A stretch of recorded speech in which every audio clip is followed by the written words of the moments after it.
Hello, test recording the volume. Is the volume okay? Hello, and welcome back to this Tekkit tutorial series. This is part 18, and today we're going to go over accelerators, some Magtubes, frame mortars, and red power pumps. So to begin with, we're going to go over accelerators. You'll need two of these, and to make it, you have to put some blue alloy ingots in the corners, and obsidian in the gaps, but nothing in the middle. So you'll need two of these, so you need to double everything up. Now these basically act as gold pipes, but for pneumatic tubes. So it's pretty cool. And I'll explain why you need two in a bit. So the next thing you'll need to make is a diamond draw plate. Now you'll need your handsaw for this, so you'll need to get some iron panel strips and a diamond panel. Just by chopping repeatedly, if you just keep chopping like so, you'll eventually get them. And chop vertically to get panels, chop horizontally to get strips. Next we're going to need some fine copper wire, and you're going to need 30 pieces of fine copper wire for this tutorial episode. So that is 30 copper bars and your diamond draw plate. Now the draw plate doesn't get consumed, but it loses durability much like a handsaw. And now we finally get to make a Magtube. Now Magtubes are basically high-speed pneumatic tubes. They transport things very quickly through them once they've been accelerated. And to make these, you put some copper wire on the top and the bottom, obsidian on the sides, and glass in the middle. So now we've got these pipes, everyone can be happy. Because before, transportation via pneumatic tubes took forever. So the next thing we're going to make is a support frame and a frame mortar. Now a support frame are the most important thing when it comes to frame mortars, as this is what will be moving when you move with your frame mortar. Now to make one support frame you need a brass ingot surrounded by sticks, and this will produce one support frame. Now you'll need lots of these, so I've just left it undecided how many you'll want, but I'll show you an example of them in a bit. So next we're going to need 6 copper coils, which are made by using some fine copper wire in each of the corners, some iron bars in the gaps in between the wires, and an iron ingot in the middle. And you'll need 6 of these altogether. You'll see why in a bit. Next, we're going to need blue electric mortar. We're going to need 3 of these, because we're going to need to make 2 frame mortars. So, to make a blue electric mortar, you put iron ingots all the way down both sides, 2 of the copper coils, the top centre and the very centre, and some blue alloy ingots in the bottom centre. So we finally get on to making our frame mortar. Now you'll need 2, maybe more depending on how adventurous you feel, but basically a frame mortar moves things in the direction that you make it point. So if you want to make a door, for example, you can move it up and down, so you'll need 2 different frame mortars for this. So to make a frame mortar, you put iron ingots across the top and in the bottom 2 corners, brass ingots on the sides, some blue electric mortars in the middle, and a blue alloy ingot at the bottom centre. And this will get you your frame mortars. So next we're going to go over fluid pipes, grates and pumps. Now fluid pipes are basically Red Power's version of waterproof piping. So these are made with brass ingots down the sides and a glass block in the middle. And you'll get 16 of these, which you'll probably need, as with most things. And now we're going to make a grate. Now we'll need to make 2 grates, as you need an input grate and an output grate. So this is made by iron bars all the way around the edges, apart from the bottom middle, which is fluid pipes. So we'll take these with us. And finally onto the pump. Now the pump is a bit different to the other pumps, and I'll show you why in a bit.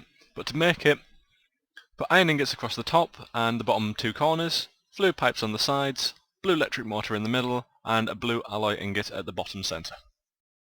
So I'm going to head over to my testing facility. Well, not testing facility, but you know what I mean. Testing area, where I've got a little thing set up over here. So we'll start with the pump. Place it down, and you want to rotate it with your screwdriver. And just... how is this pumping? Just get rid of this pipe. Just get rid of all of it because it's got water in. Right, so you want to place a grate in the water and you want to rotate it so that this little orange blob is on the top. This is where the pipe connects to. Here, and the input of the pump needs to be on the thick side of it. So the output's going to come out of this side over here. So we're going to put this all the way up here like so. Don't know why there's water in this pipe, but who knows. And then we're going to put a grate here. Now the brilliant thing about red power pumps and grates is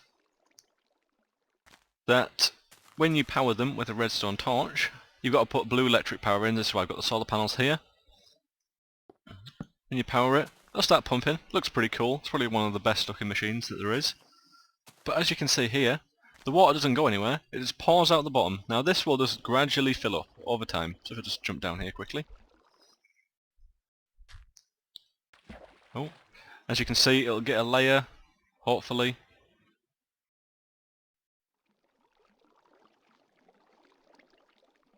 And it'll eventually fill up. It'll take its time, as it's just currently working its way down with different... it fills up with source blocks all the way down here. So eventually it'll fill up the bottom, and then it'll work its way back up. So as you can see, slightly filling up now. And we'll come back to this in a bit. But this is basically the red power pumps and the grates. They're used for like filling up areas. So if you wanted to like have an indoor pool or a lava floor, I don't know. There's loads of things, but you can pump oil and lava and such. So the next thing I'm going to look at are the acceleration tubes. Now as you see here, I've got rid of this pneumatic tube going through the middle, and I'm going to place my accelerator just here, and you have to rotate it with a screwdriver like so until it faces the right way. Then on the outside, and then the other side, and as you'll notice, it glows a light blue when it's powered. So you've got to put blue electric power into it. So if oh God, that bit of grass always gets me. So I've got it all the way through and on into my facility. So I'm just going to go and hop into here quickly. And as you see, I've got one here. Now you need to have one on the other side of it as well, and it'll act as a decelerator, because if you fire fast objects through this pipe and you don't decelerate it, they'll just explode. It'll just explode things, and that is never good. So make sure you put your other one on the opposite side and make sure it's powered. If it's not powered, it won't work either, and you'll have explosions. So now if I just turn this on, and then just wait for this. Now you have to keep your eyes open here, because it'll be fast. Ready? Gone. Gone. Look at that. That is some speed right there. This is how you want things to travel around your facility. Very quickly, like so. If we go back to the other side and have a look at it, and they come out nice and slow out the other side, which is good. So the next thing to look at, oh, you'll notice that these Magtubes have copper wires. The description of them is they power things by magnets. So that's how that works. Magnets. But don't worry if you don't have copper coils on corners and such, because it just doesn't matter. They work exactly the same. So this next bit here, this is going to be about mortar frames. I can think of the word. Now, these are support frames. They're just like normal blocks. You can stack them up, do whatever you want with them, like so. The thing with mortar frames is that when you apply a frame mortar to them, they'll move. So what I want to do is get myself some blocks like so, and then I need to get myself a wireless receiver. Wireless receiver. Swap the pump out for now. One of these. I'll show you how to make these next time, but for now I'll make this number 10, and we'll get our frame mortar, and we're going to stick it on here. Now this arrow here is the direction in which it's going to travel. Now this side needs to face the frame mortars. So what you do is you hold shift and you right click with the screwdriver. It's important to press shift, as otherwise it won't turn like that. So that's the wrong way still. We're getting there though. I think that's the right way now. Yeah, this is the right way. So this is going to move it down. We don't want it to move it down, we want it to move it up. So you just right click normally, we'll rotate it on a different axis to the one it was before. So now that we've got this, if I press this button, you'll notice two things will happen. Nothing's happening, because it doesn't have any power, apparently.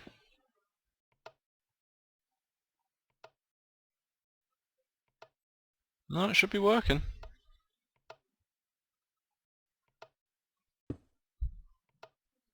It is working, it is working. Where are my support frames? 1 second. Right, so I've got it fixed. I don't know what the problem was, but I just deleted the scaffolding and just put a direct wire to. So you notice I've got a timer here. Now the timer is important, as a frame motor, if you just apply one signal to it, it'll just move it once. So the timer will keep it ticking. So if I turn this on now, it's not moving again. Why isn't it moving? Right, so I've definitely fixed it this time. And look at it go. There you go. But can anyone spot the problem? Anyone at all?